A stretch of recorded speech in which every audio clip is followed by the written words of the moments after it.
my name is Lauren Sewalt of saltandsequins.com. I wanted to share with you today how I do my fabulous tree toppers. Mine are pink and lime green normally. I have a silver tree. You can always do this in your own colors, and you can do it to your liking as much or as little as you like, but it's always the same idea.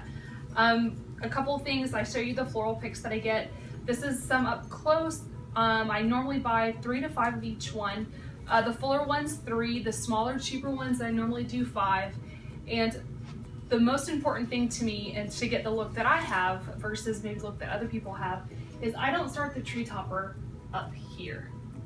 I start my tree topper down here, which is also important to not have your tree decorated. You can always go back, if you've watched this video and you've already decorated your Christmas tree, you can always go back and add it. It's just kind of complicated because you're pushing a lot of your stuffed ornaments out of the tree. So I always try and do my tree topper first, and then I decorate my tree. So my first floral pick is I'm gonna go right here, right there in the front. And that's pretty low. That's like almost 2 feet below the top of the tree. And I always get my floral picks at Hobby Lobby. So if you have a Hobby Lobby in your area, and they almost always go on sale, so I always buy 50% off as well. So if you're watching this and it's after Christmas, hit up their after Christmas sale and pick some up.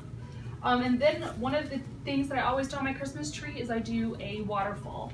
So by waterfall, I mean that one side of the tree is kind of cascading down. But see, my front door is there, so I'm actually going to decide to do my waterfall on this side of the tree. So this is one of the pieces that I actually only have one of. So this year I'm going to choose to use it as one of my waterfall pieces. So I'm actually going to just stick it right there, as you can see. And I always have things grouped because I'm going to do the whole group together. So I kind of have some balance going there. I have just kind of a bow that I've put together and I've kept from year to year. It's a little smashed right now from being packed away. I'll probably plump it up later, but for now, I just take one of its like extra, pieces of ribbon, and I tie it right onto one of the branches.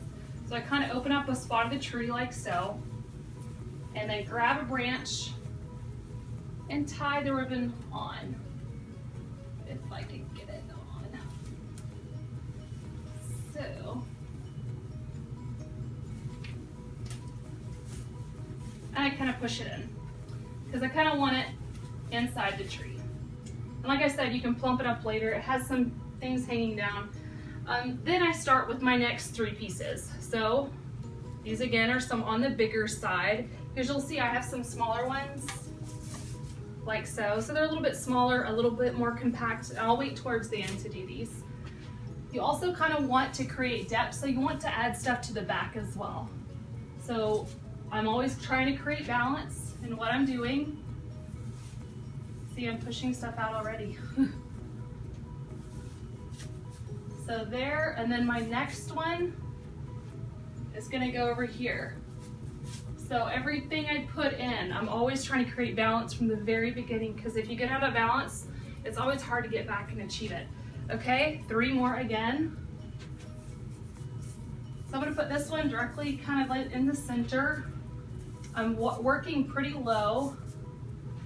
And then here I'm actually gonna stick this over on the other side. So again, still having balance. Again, 3 more. And so I'm gonna go towards the back with these. And you wanna try and make sure they're secure, because they will fall out. And you always wanna make sure that, I've also had a tree fall over one year. So you also wanna make sure you're adding stuff to the back so you can create weight in the back as well, and to give it a full look. You don't want it to all be on the front. So I feel like I need some pink down here with my waterfall. So I am going to put that one there. And since these are actually quite long, you want to be cautious as these aren't coming out the other side. So, and again, so I have pink there.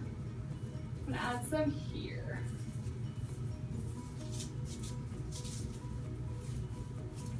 So instead of it just being the explosion at the top, I am going to have stuff kind of lower, because I like the way that creates more balance.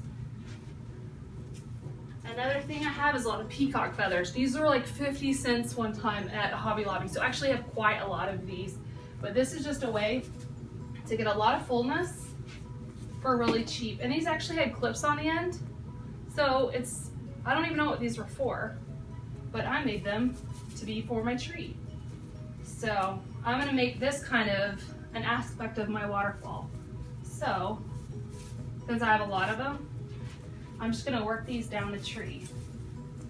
And there's nothing, it's hard to mess up as long as you're just trying to stay balanced.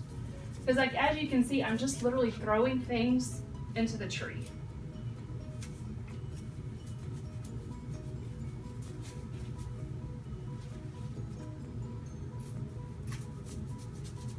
So some of these with the clips, I should have clipped them off because you actually don't want to clip things onto your tree. I like to work it like a floral arrangement. So you're always just kind of, because you can take things out, like for instance, this one's kind of falling over a little bit. I'm gonna stick it in further. But say you don't like the way something looks, it's so simple that you can just pull it back out. Like one year, I actually made, have you seen those floral balls, like the foam balls? I actually made it where I had a hole through the middle and the top of the tree sat onto it, and it was kind of permanent. It was like a permanent floral arrangement. And so I couldn't change it. I couldn't change it from year to year. So maybe next year I go, I'm kind of over these, which probably next year I'll probably quit using the peacock feathers, you know, and I can switch it up and I can maybe add red in. So that's the great thing about buying this. As things change, you can weed them out and it's not permanent. So you can go, okay, I'm kind of over that. Time to take that out. So here's some other fun things. There's really, you can put anything in your tree. I don't know what this is for. Hobby Lobby again. It's a little green wood thing and it has glitter on it. And so sometimes I will literally just put it into the tree like so. I should have detangled it first. Let's see. And I will work this down the tree. Have you ever seen those, like there's big snowflakes? You can put big snowflakes into your tree. There's so much stuff at Hobby Lobby that you can literally shove into your tree. It's amazing. So look, no rhyme or reason. I'm literally just gonna stick this wood thing into my tree and that's gonna become part of my waterfall. Here's another thing that I have just one of. Just a poinsettia from the floral section. So I feel like I kind of have a hole right here. I'm gonna stick that right there. Kind of push that out a little bit. Then I have some things that I really like. And these just are shorter, but they add and they fill holes really, really well. So like again, right here, I still kind of feel like I have a little bit of a hole. So I'm gonna stick that one there. So that's what you're always kind of looking for is there's a hole right there and it filled it. All right, there's a hole right there. There you go. And the silver tree is definitely a bit of a looser tree. It's not as full as a green tree. I love green trees. I do a lot of those on tree toppers. I've never done a colorful one like this on a green tree, but I like this with silver. Another thing is just little extra ribbon that I had left over when I made my bow. I take it and I kind of just stick it into the tree as if like it's coming off the bow, but it's not. When I do my ribbon, and there's a million ways to do your ribbon, I just kind of do mine in, push it in. And I try to do my ribbon before, again, the ornaments. Even if you had a lot of ribbon that you put it into your tree, I find, again, that it's almost a good way to keep your ribbon into the tree by putting ornaments over it. So, all right. So I took a step back because that's one of the aspects of doing this. Like I was saying, you're wanting to keep this look and you want it to be balanced. Yet I do have this, so it creates that visual interest of it being asymmetrical. But I've stepped back and I realized that some of my peacock feathers were a little funky. One of the disadvantages of these was they were only glittered on one side, so they kind of have to all face one direction instead of, I would probably switch it up.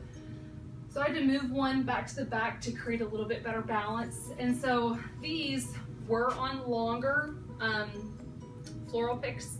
I cut them off just so they're easier to add in and again, fill holes. I've had these for probably, I remember around my first tree topper. So these are like 14 years old. These are probably on their way out as well. So again, I just kind of filling holes. And I think the great thing about it being a non-permanent thing and having such a variety of different picks is over the years it builds. So maybe your first year, yours is a little bit smaller. You just have a few things and then it builds and then you can get rid of some things and it looks different every single year. I mean, every year I look back at my pictures, it's the same tree, it's the same floral picks, but my tree looks so different every year, and I really like that about it. And it's so simple. I mean, I'm literally just trying to make sure I'm filling holes and I'm creating balance where I don't want all of those to be on one side. So it's super simple. It just takes a little time and you just gotta step back and look and go, oh, that didn't work. I'm gonna move that. And that's a great thing about not having glass bulbs on the tree yet, is that you're not worried when you pull something out if it's gonna break anything. So, yeah, super simple. Again, some more items, some flowers, like feathered flowers from my original tree topper. These are not Christmassy at all. These are probably available year round. And you just go pick them up. So maybe in the middle of the year, you can find some things to add to your tree topper. And these have been cut at all different lengths, just so like this one was really short. Just makes it easy to kind of go in and like quickly add it where I don't have this long stem on it. So.